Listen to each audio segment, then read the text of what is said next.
Más Internacional. Muy buenas noches y bienvenidos. Es como siempre un gusto saludarlos a esta hora cuando estamos listos para comenzar con una nueva emisión de Red Más Internacional. Andrés, muy buenas noches. ¿Cómo le va hoy? ¿Tuvo usted descanso de su ciclismo que lo apasiona?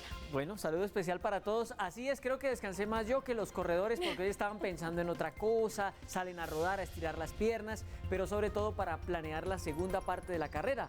Vamos en 10 etapas cumplidas de 21 en total, o sea, estamos en el ecuador del Tour. O sea que el descanso no es que se quedan durmiendo todo el día. No, absolutamente, tienen que estirar las piernas, seguir activos, porque de verdad son como máquinas que están andando y si usted apaga muy rápido el motor, pues se puede fundir. Bueno, pero más adelante usted nos va a contar en su sección de deportes para qué nos preparamos después, ya mañana, cuando ese descanso ha quedado atrás, así que ya nos vemos, Andrés. Listo.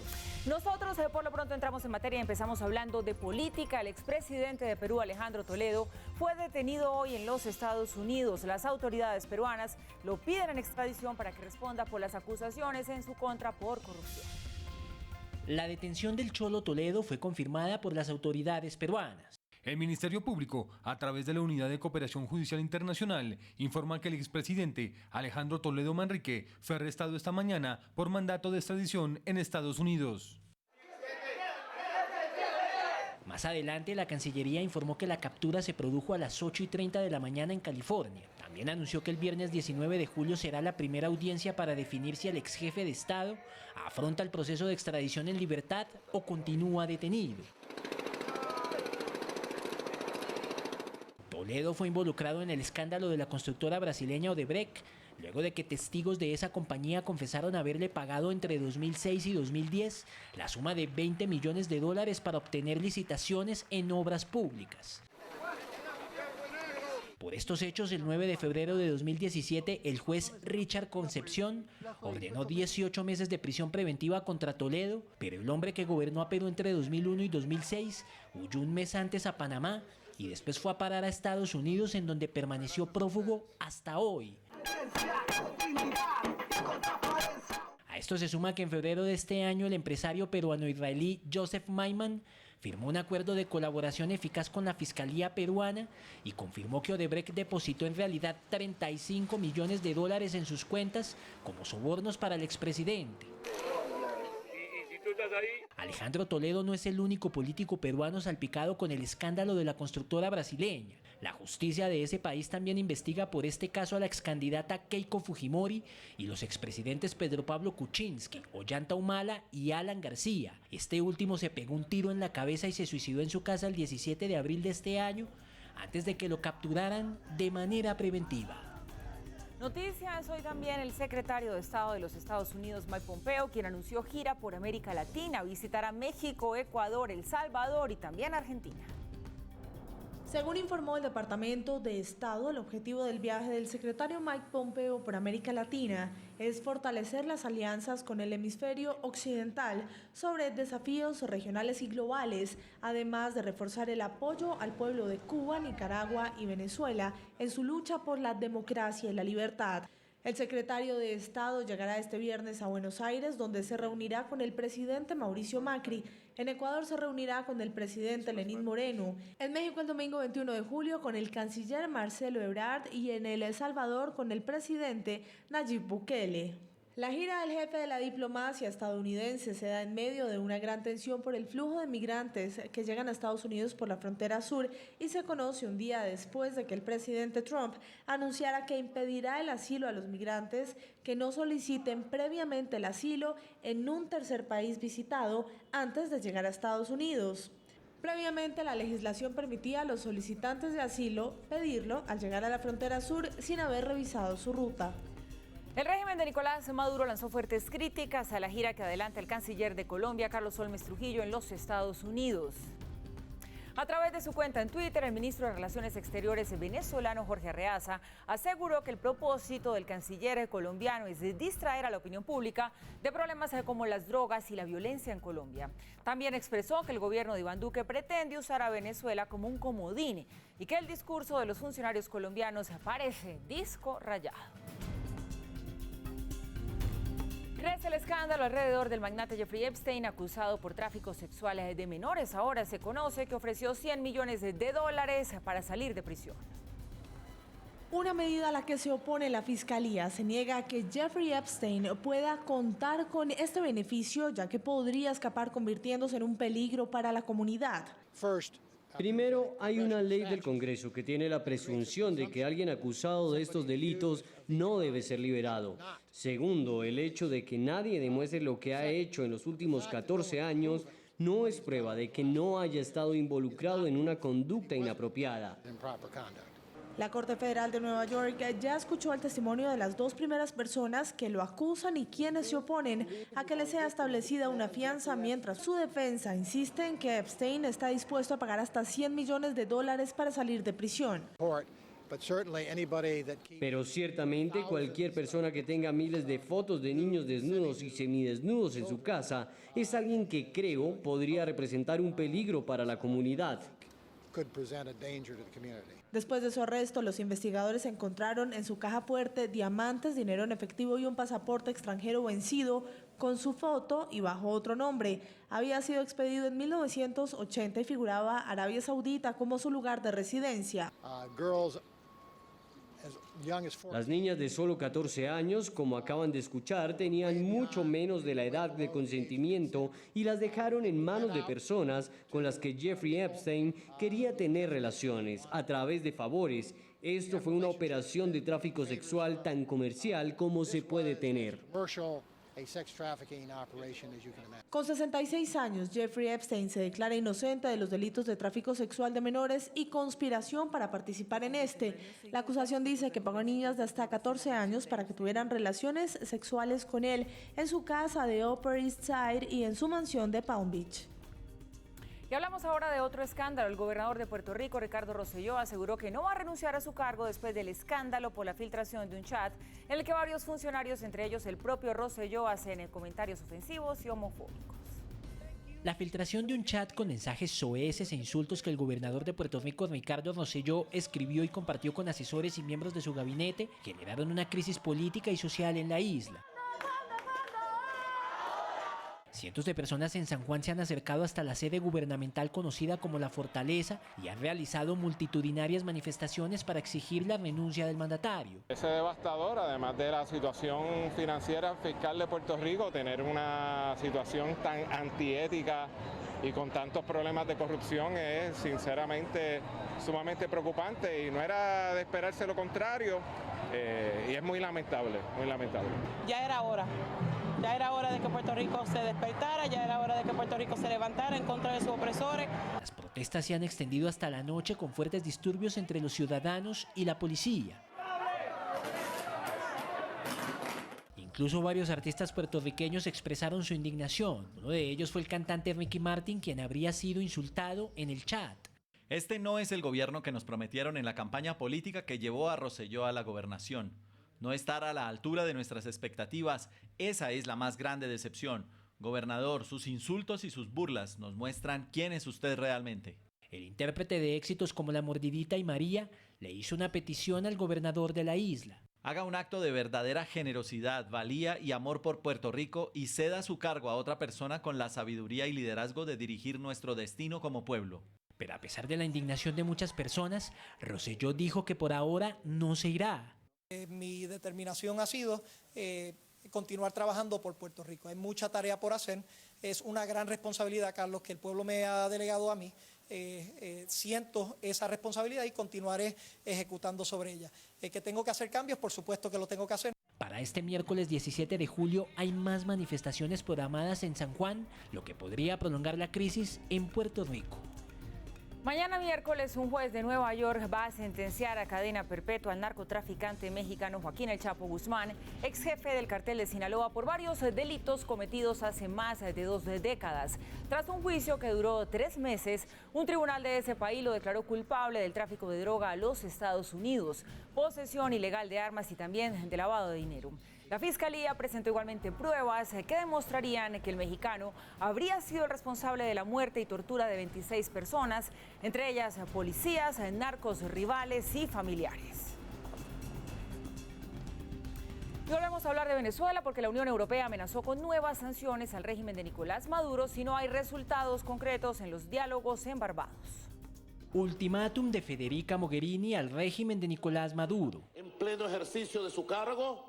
La alta representante de la Unión Europea le advirtió a la dictadura lo que puede ocurrir si no se logran resultados concretos en las conversaciones con la oposición en Barbados.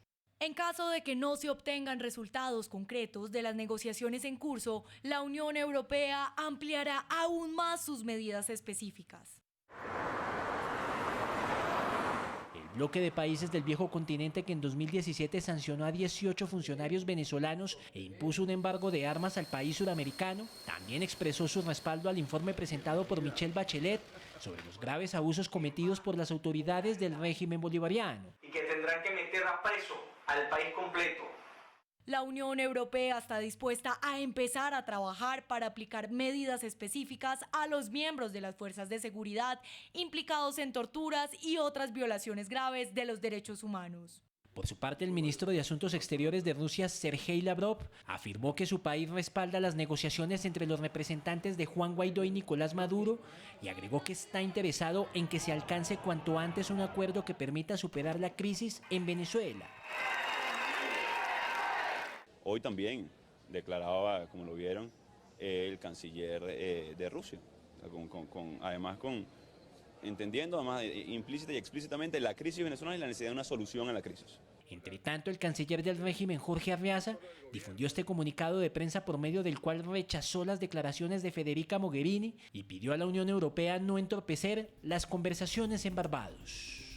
La Reserva de la Biosfera Siancán, al sur de México, considerada un patrimonio cultural por la UNESCO, está envuelta en llamas. Un incendio forestal que se desató desde el 14 de julio ha afectado alrededor de 25 kilómetros de vegetación, además de especies animales únicas de la región. La Secretaría de Ecología y Medio Ambiente del Estado de Quintana Roo informó que recuperar la zona afectada tomará aproximadamente 200 años. Y nos vamos ahora a California, donde hay una muy grata sorpresa, que ahí se llevó un grupo de surfistas. Miren ustedes, ellos se encontraron con esta super manada de más de 100 delfines que los acompañó a una gran velocidad y por supuesto no dudaron en captar ese momento que no todos tienen la experiencia de vivir. Los surfistas aseguraron que podían sentir la energía de los delfines. Por cierto, dijeron, parecían muy felices, una gran anécdota. De regreso continuamos a esta hora descubriendo el mundo y sus noticias. Londres celebra la exitosa cirugía de un par de gemelas que nacieron con las cabezas unidas y que hoy, gracias a un equipo de más de 100 expertos y médicos británicos, podrán vivir de manera independiente.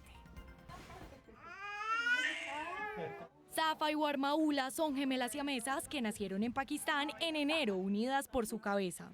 Lo realmente importante es poder separar el cerebro con éxito y luego reparar el cráneo por encima de él para que tenga dos personas completas al final. Después de cumplir 2 años de edad, las bebés fueron sometidas a una riesgosa cirugía. Allí, en el quirófano, los doctores lograron separar cuidadosamente los cerebros de las niñas. Entonces comienza mi trabajo. Tengo que repararles la cabeza y darles un cerebro protegido al final. Así que la separación no es de ninguna manera el final de su viaje. Después de 50 horas y múltiples operaciones, los médicos sellaron las cabezas de Safa y Warma. La intervención quirúrgica fue todo un éxito. Las gemelas salieron con vida del quirófano y 4 meses después de la operación fueron dadas de alta del hospital Great Ormond Street de Londres.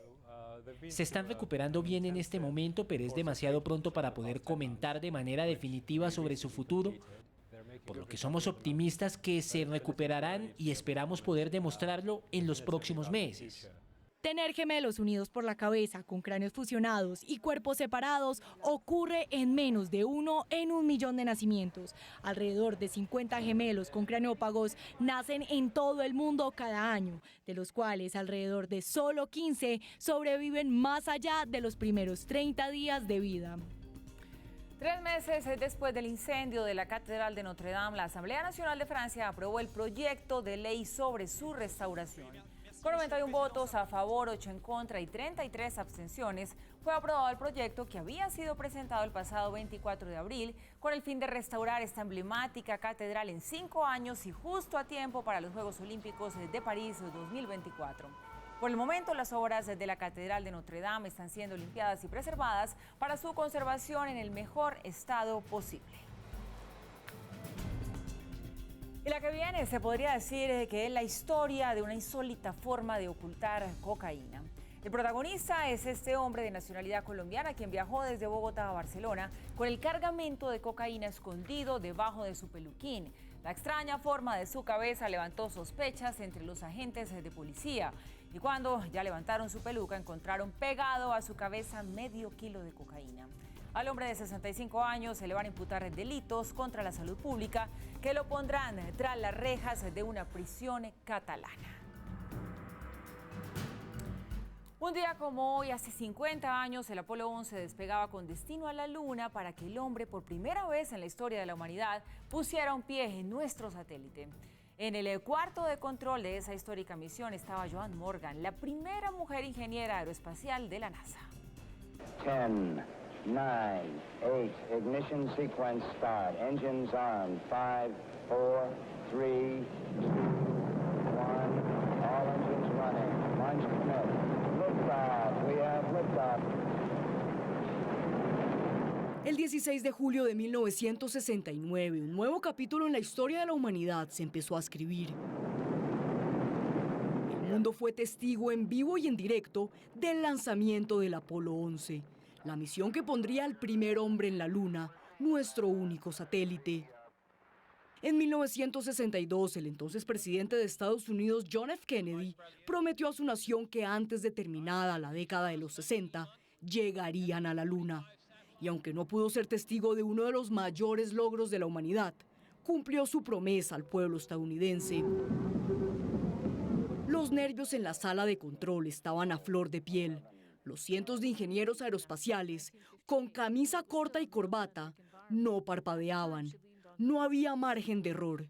Pero entre las camisas y corbatas sobresalía Joan Morgan, la primera ingeniera aeroespacial de la NASA, la primera mujer que fue parte de una misión espacial de la más importante en la historia de la NASA. Durante el programa del Apolo había que trabajar 7 días a la semana, 28 días sin parar, sin días de descanso porque íbamos a la Luna. De niña, Joan amaba los experimentos y explosiones. Cuando tenía 10 años, su padre le regaló un kit para hacer experimentos y con él logró una reacción química que generó una pequeña explosión. Morgan abrió su propio camino. Estaba convencida de convertirse en una ingeniera aeroespacial, un sueño con el que nadie iba a terminar. En ese tiempo no había mujeres en la Facultad de Ingeniería, así que mi consejera cuando vio los resultados de mis exámenes me dijo, serías increíble en la Facultad de Negocios y de hecho ella no quería que me inscribiera en ninguna otra facultad. Morgan lo logró, obtuvo el título de ingeniera aeroespacial y en 1957 fue contratada por la NASA. Al principio, Joan estaba encargada de los turnos nocturnos de preparación de las misiones y era quien hacía los reemplazos a sus compañeros. Nunca estuvo presente en la sala de control en el momento de las misiones. Pero su trabajo y dedicación la llevó a ser la primera mujer en la sala de control de lo que sería la misión que pondría al primer hombre en la Luna. El cuarto de control es donde directores, encargados de pruebas, ingenieros y técnicos se reúnen. Son alrededor de 500 personas. Están en un cuarto juntos y literalmente se encierran ahí en ese cuarto y se enfocan en completar la misión. Su función era asegurarse de que las comunicaciones y los sistemas de guía estuvieran listos para enviar a Neil Armstrong, Edwin Aldrin y Michael Collins a la Luna. Una hazaña en la historia de la NASA, de la que Joan Morgan hizo parte como la única mujer en aquella misión. Espero no ver de nuevo imágenes de una mujer en un mar de hombres. Y miren ustedes como si se tratara de una coincidencia, la Luna hoy es noticia también por su eclipse parcial. Hasta el 60% de su superficie va a quedar en la sombra. Les contamos en dónde se puede disfrutar el espectáculo. África, Asia, Europa, Oceanía, Australia y Sudamérica son los territorios afortunados para visibilizar este eclipse lunar. En Sudamérica, el eclipse parcial comenzó a ser visible en diferentes países y a diversas horas. En Argentina se pudo apreciar desde las 6:45 de la tarde, en Chile desde las 2:43 y en Colombia a partir de las 6:30 de la tarde. Los colombianos pudieron ser testigos de este fenómeno natural. Mientras mientras que en algunas partes de Oceanía y el este de Asia, el evento será presenciado en la madrugada del miércoles 17 de julio. El eclipse parcial lunar es uno de los fenómenos más inusuales y esperados por los apasionados de la astronomía. Hoy y mañana es el momento especial para disfrutar del espectáculo, pues este será el último eclipse parcial lunar del año y los próximos 4 eclipses que se producirán en 2020 solo serán penumbrales. Esto quiere decir que son más sutiles a comparación de los eclipses parciales o completos. El eclipse lunar parcial se conoce como el fenómeno astronómico que se produce cuando la Tierra, el Sol y la Luna están perfectamente alineados y se genera una sombra que tapa la Luna, tiñéndola de rojo progresivamente. La maravilla de los eclipses. Y se cumplen 5 años del derribo del vuelo MH17 de Malaysia Airlines. El año pasado, el equipo conjunto de investigación culpó a Rusia y hace un mes pidieron la captura de 4 sospechosos. Red Más Internacional hace un recuento de los hechos. El 17 de julio de 2014, mientras tropas rusas luchaban con rebeldes separatistas en la frontera con Ucrania por el control de Crimea, un avión comercial, precisamente un Boeing 777, el vuelo MH17 de la aerolínea Malaysia Airlines, que cubría la ruta Ámsterdam-Kuala Lumpur con 298 personas a bordo, pasaba por zona de fuego en la frontera ruso-ucraniana. Desde ese momento, el gobierno ucraniano culpó a Rusia del derribo. Quiero enfatizar en que el incidente no es una catástrofe, es un acto terrorista. En 2015, un año después de la tragedia aérea, el grupo investigador conformado por Holanda y Australia concluyó que el avión había sido derribado.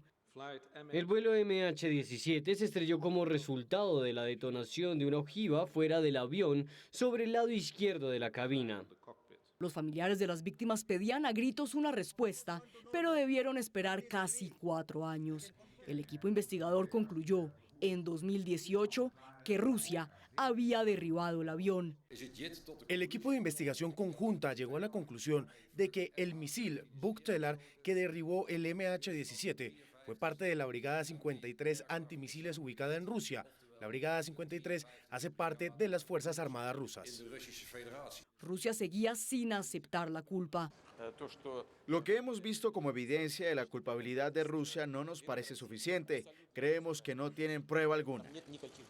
Pero el pasado 19 de junio, el equipo conjunto de investigación pidió a Rusia y a Ucrania el arresto de 4 sospechosos de llevar a cabo el atentado. Un primer destello de luz para los familiares de las 298 personas que perdieron la vida hace 5 años y que aún siguen buscando la verdad. Pregunta de sí o no, ¿está enamorado?